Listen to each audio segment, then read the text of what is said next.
but I wanted to talk about the last two games before we recorded this on the Thursday, and those were the Montreal game and the Columbus game.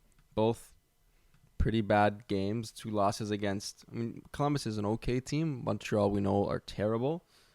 So let's break those down. What did you guys think? Oh boy, the Montreal game. I mean, there's not really much to analyze there. But at the same time, it's not just one game. If the Leafs keep losing games where you say it's just one game, but they keep losing those games for the exact same reasons, there's a pattern there. Much agreed. But at the same time, I don't think we can count on the team ever being that bad ever again this season.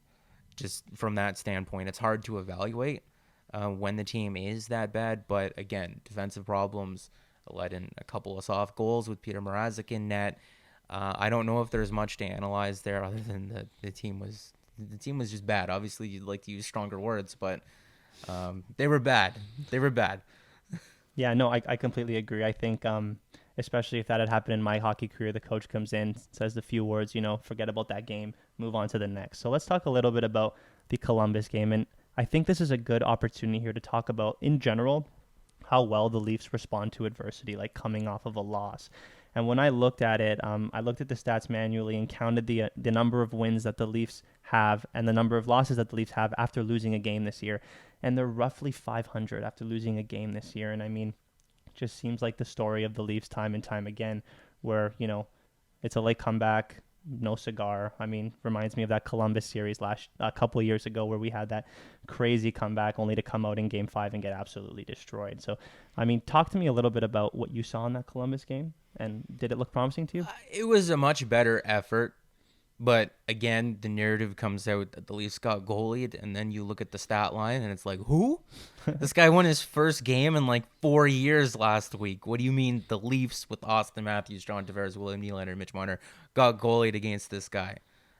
I mean, if you're looking at where their scoring chances came from in that game, there's a real big cluster right in front of the net. But then the narrative from Sheldon Keefe in the Amazon All or Nothing series is that those looks right in front of the net are good. It's nice that they're getting them, but you need to make them look a little bit less clean. So while I thought it was a better effort, they did score 3 goals in it. Mm-hmm. The defensive problems, again, don't want to harp on Labushkin too much. He just got there. But that is the type of player that he is. Like, he's handling the puck in the offensive zone. There's a little bit of a bobble where he fans on a pass or a shot, and it goes back the other way with a breakaway coming in on an angle. And, I mean, the goalie still is there. Yep. The goalie still is, like, Jack Campbell could have stopped the shot. He didn't. Very savable. But I forget who that player was on the breakaway, but he absolutely burned Labushkin. He's not the quickest guy. It was a better effort, but again, you can still look at that game and you can point out very, very clear flaws. As to them getting goalied, I think they've done a better job this year scoring goals in dirtier areas, but it's just about being consistent with that. Yeah, no, I completely agree. And the two names that came to mind, one watching this game, I completely agree with you, are Labushkin and Jack Campbell. And I'll talk about each of them in turn here. I think the spotlight was on Labushkin because that was his first game. And like you said, it's only one game, but he didn't look great. He got burnt on that play, which I won't harp over. You talked about that pretty well. But on the second goal that Columbus scored, that Dermott-Labushkin pairing, they got torched. They let Gustav Nyquist walk in. They gave him absolutely no pressure, did not fill the gap. And Nyquist scored a pretty bad goal on Jack Campbell. I know it's only one game, but those defensive woes worry me. They worry me a lot, and I really hope that Labushkin gets the opportunity to play on that second line with a better defenseman that maybe they go get at the deadline and those things shore up a little bit. I mean, moving on, Jack Campbell, and I know you have a lot to say about Jack Campbell in the second half. I love that guy. He put up Vezina numbers in the first half of the year, but over the second half of the season, he has not looked great.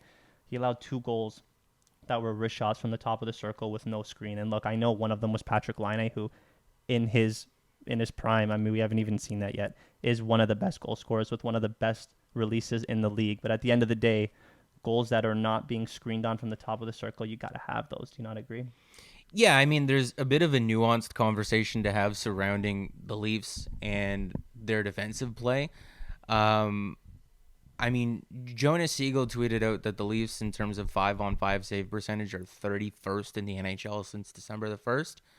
It's hard. But if you're looking at their defensive numbers as a team since then, 8th in terms of the shot attempts against, 12th in terms of the shots against per 60, 28th in terms of goals against per 60, 13th in terms of the expected goals against per 60, third in terms of the scoring chances against per 60, which is interesting, fourth in terms of the high danger shot attempts against per 60, and eighth in terms of the medium danger shot attempts against per 60. So the Leafs have done a decent job over the last little while, believe it or not, limiting scoring opportunities, but you see the discrepancy between the expected goals against per 60 and the scoring chances against per 60, where they're third in terms of the scoring opportunities allowed and 13th in terms of the expected goals against. When they have allowed their opportunities, they've been dangerous. And that's what we see when we're watching the games. It's been a lot of 2-on-1s and a lot of breakaways. Now, to counteract that, the goalies have not helped at all since then, and that's evident by the being 31st in save percentage at 5-on-5. A guy like Jack Campbell and Peter Mrazek, if we're comparing them to just an average goalie over that time, not good. Not good. Well below the median in terms of the top 67 goalies in time on ice since then.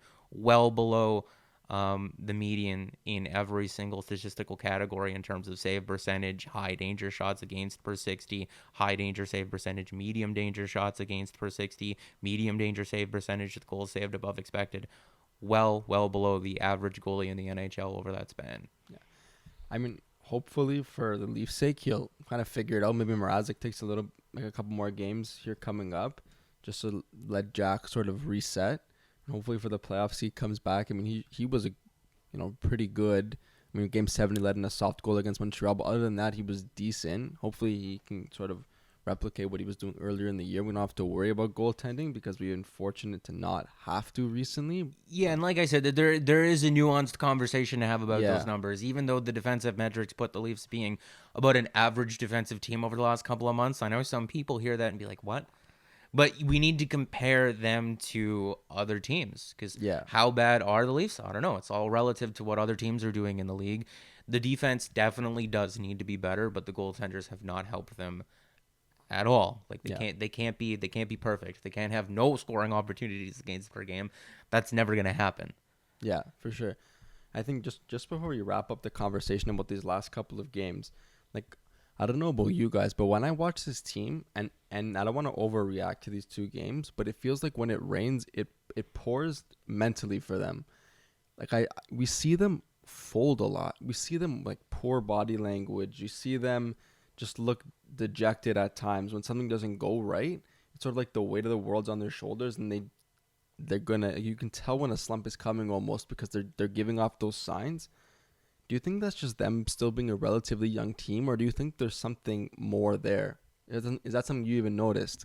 It's Mitch Marner in the penalty box in Game 7 after he flipped the puck over the glass, where he visually looks like he's about to cry because that's everyone watching the game. So I think the Leafs go as what the fan base does, and if you go with what the fan base is this season, it's absolutely nuclear every time they lose a game. And it's because the expectations are just so high. That's what happens when you're a team that gets bounced in the first round, however many years it's been, a team that hasn't won a playoff series in however many years it's been. That's just what happens, and all of that weighs on you. Like, it's season to season, but for a lot of people, no, it's the last 15 or 20 years, and that's hard. That's hard to shoulder, right? It's a weird conversation to have, because even though we feel like we're right there with them, we're not. But it's just a matter of them. I mean, it doesn't, like, you can see when they're trying and when they're not. And obviously they are trying, and it's evident by seeing how hard they've been practicing the last little while. I mean, there was that snowstorm that we got here in Toronto towards the middle part of January, where there was like 60 centimeters of snow dumped on us. They had just flown home from a 5-game road trip where every game was in a different time zone, and they didn't have a snow day. They didn't have an off day.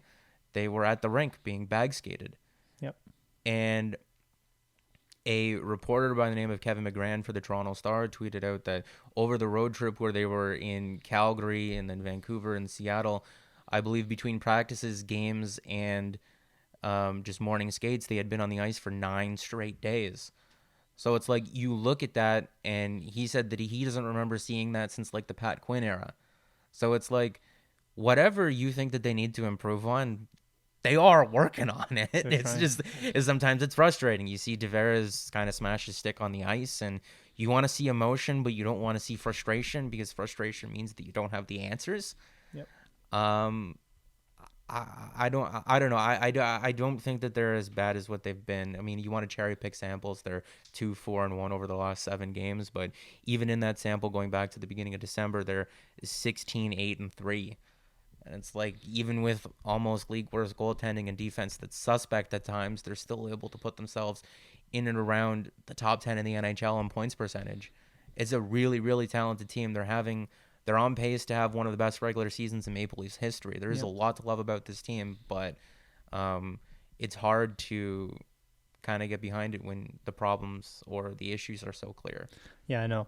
I completely agree with you and Steph. Before we move on, like you said, that aspect of mental immaturity, I think that has been the Leafs' Achilles heel for this whole recent span in the Matthews and Nylander and Marner area. And you know, that excuse that the Leafs are young, they don't have playoff experience was valid, but I wonder how much longer that excuse can hold for. You know, this team is young, I agree, but it's not like they don't have playoff experience. It's not like their guys haven't shown that they can be bona fide NHL players. It's getting to that point where the weight of the world is on their shoulders because it deserves to be on their shoulders. This team is a top 5 team in the league on paper. I don't care what anyone says, and they have shown it in the playoffs that they're not performing well. And I mean, yeah, that mental immaturity is something that has to change. It's not going to change with a trade. It's going to change with a culture change, and how that happens we'll never know because we're not in the room.